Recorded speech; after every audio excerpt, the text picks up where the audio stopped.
So what are you willing to do to help your neighbor? Well, this man's neighbors formed a human chain to prevent ICE agents from apprehending him. The man was with his 12-year-old son when agents tried to take him into custody.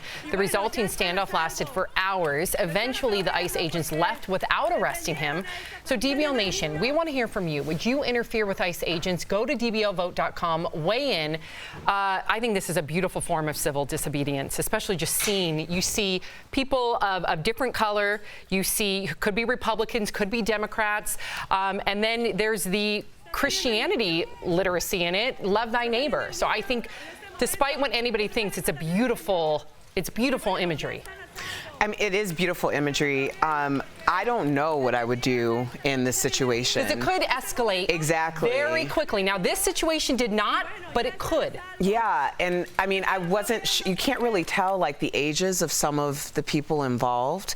But I mean, I agree, it's a very beautiful image, but at the same time, we see how things like this can go terribly wrong. Isn't this like interfering with government business? Yeah. I'm going to be perfectly honest. I got a new earpiece and I hate it. So yeah, take it out. I'm taking it out. Take it out. So yeah, isn't this illegal? Like, because you can't interfere with an officer trying to do his job. I don't know if they have the same jurisdiction as an ICE agent. I don't know the rules. We've seen other people get arrested. We saw there is a very viral video right now of a Catholic nun who tried to protest by reaching out to some individuals that were about to be apprehended at the border, and she ended up getting arrested. So you do see it as interference. Many people believe that, you know, this is their time to exercise their civil disobedience by protecting their neighbors. Would you go to jail for thy neighbor? I guess it depends how close I am to that neighbor. They have. And it's a decision that I'm sure that a lot of those people that went to jail knew that they were making. When you went and marched in certain civil rights protests, when you went and marched for women's suffrage, when you went and marched against the Vietnam War, anything that people have done and have literally put their lives on. We lost 4 students at Kent State.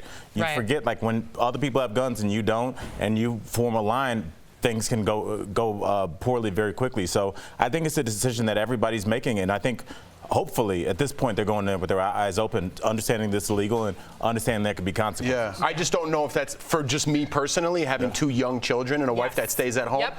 I don't know if that's the best answer for me. Exactly. Hey, thy neighbor's cool, but thy house is nice too. Yeah, and I think, you know, people need to understand really quickly before we move on. It's, you know, when you see the viral image that we just saw, which is very beautiful, it's important to not act irrationally, because it could not be a very happy ending for many of those individuals. So yeah, just make sure you just make sure that you're strong in your conviction and you know exactly what you're in for.